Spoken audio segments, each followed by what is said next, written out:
کے بغیر دعا کے رزق، مال، اولاد، صحت، عافیت، دوست، احباب، ماں باپ، یہ سب نعمتیں اللہ بغیر طلب کے بندوں کو عطا فرماتا ہے۔ اللہ تبارک و تعالی اپنے بندوں کے حق میں رحمت والے فیصلے کرتا ہے، درگزر والا معاملہ فرماتا ہے۔ جگہ جگہ قرآن مجید میں اللہ تعالیٰ نے اپنے بندوں پر رحمت کرنے کا ذکر فرمایا ہے۔ ان اللہ یغفر الذنوب جمیعا، فرمایا بے شک رب تمہارے سارے ہی گناہ معاف فرما دے گا، تم نا امید نہ ہونا، وہ معاف کر دے گا تمہیں۔ قرآن مجید میں فرمایا ان اللہ بالناس لرؤوف الرحیم، بے شک اللہ اپنے بندوں پر بڑا ہی مہربان اور نہایت ہی رحم کرنے والا، رؤوف اور رحیم ہے، بڑا مہربان ہے، کرم فرماتا ہے۔ اللہ تعالیٰ اپنے بندوں سے بڑا جلد راضی ہو جاتا ہے، وہ اپنے بندوں کو بہت زیادہ مشقت میں نہیں ڈالتا، وہ اپنے بندوں سے اپنی نعمتوں کا بدلہ نہیں چاہتا، بہت سخت مشقت والی عبادتیں نعمتوں کے بدلے نہیں چاہتا، وہ بڑی جلدی رحم فرماتا ہے۔ ماں پیار کرتی ہے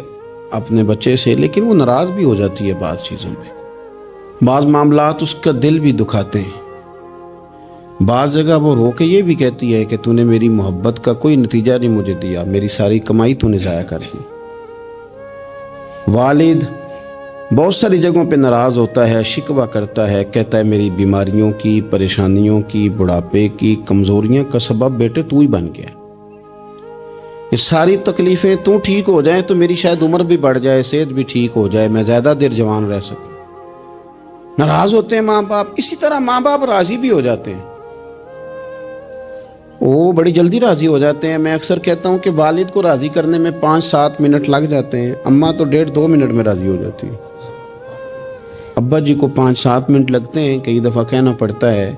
کوئی دلائل دینے پڑتے ہیں، لیکن والدہ کے لیے تو کچھ بھی نہیں، آپ نیرا جا کے پیروں میں بیٹھ ہی جائیں، کچھ بھی نہ کریں، آپ پورا روئیں نہ، رونے والا منہ ہی بن جائے، تو اماں تو نرم ہی نرم ہے، جس وقت جو مرضی آپ کرا لیں ہو گیا۔ اللہ تبارک و تعالی بلا مثال و بلا تشبیہ سمجھانے کے لیے عرض کرتا ہوں، اللہ بھی بعض معاملات میں اپنے بندوں سے ناراض ہو جاتا ہے، وہ کہتا ہے میں تکبر کرنے والوں کو پسند نہیں کرتا، وہ کہتا ہے فسادی پسند نہیں ہے، وہ فرماتا ہے کہ راہوں میں کجی کرنے والے پسند نہیں ہیں، وہ فرماتا ہے کہ بدعہدیاں کرو گے تو میں صبح قیامت تم سے سوالات کروں گا۔ اللہ تبارک و تعالیٰ بہت ساری چیزوں کو ناپسند کرتا ہے، ناراض ہو جاتا ہے، بلکہ نبی پاک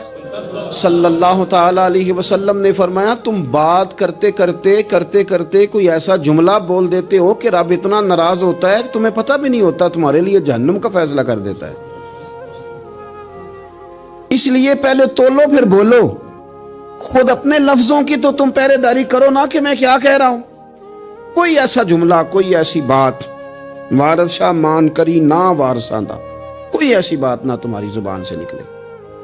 اور حضور یہ بھی فرماتے ہیں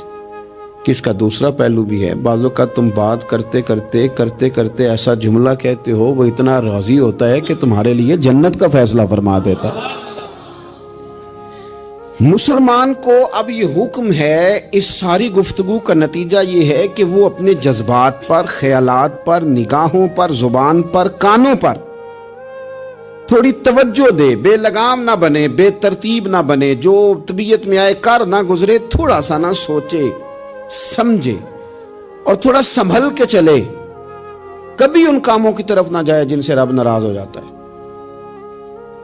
ان کاموں کی طرف بڑھے جن سے اللہ راضی ہوتا ہے۔ میرے نبی پاک صلی اللہ تعالی علیہ وآلہ وسلم نے ارشاد فرمایا، بعض احادیث میں لفظ یہ ہیں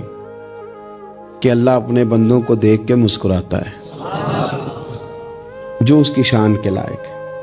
جس ترتیب سے ہم مسکراتے ہیں، جس ترتیب سے ہم روتے ہیں، جس ترتیب سے ہم کسی بات کا اظہار تشکر کرتے ہیں، خدا ان باتوں سے پاک ہے۔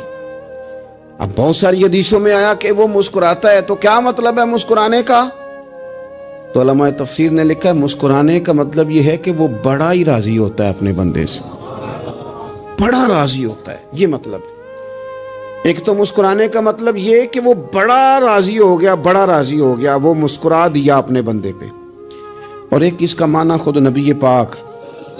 صلی اللہ تعالی علیہ وسلم نے بیان فرمایا. مسند امام احمد بن حنبل میں حدیث ہے، حضور سید عالم علیہ السلام سے صحابہ نے پوچھا یا رسول اللہ شہید تو بڑے لوگ ہوتے ہیں، شہیدوں میں افضل کون ہے؟ تو اللہ کے حبیب علیہ السلام فرمانے لگے وہ والا بندہ جو ڈٹ گیا تھا کافروں کے مقابلے میں، وہ ہلا نہیں، پوری طرح ڈٹ کے جو لڑا وہ شہداء میں افضل ہے. حضور فرماتے ہیں وہ جنت کے بالا خانوں میں سیر کرے گا اور رب اسے دیکھ کے مسکرائے گا. رب اسے دیکھ کے مسکرائے گا، اللہ تعالیٰ مسکراتا ہے اسے دیکھ کے.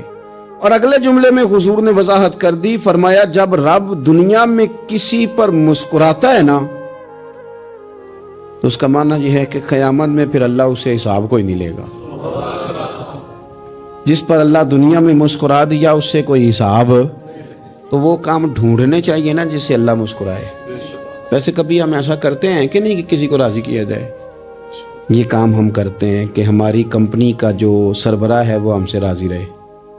جس ادارے میں ہم پڑھاتے ہیں اس ادارے کا بڑا ہم سے راضی رہے. یہ کرتے ہیں ہم، اس کے لیے کچھ نہ کچھ ہیلے بہانے ہم کرتے ہیں. برادری، قبیلہ، علاقہ، بستی، لوگ کسی طریقے سے ہمارے ساتھ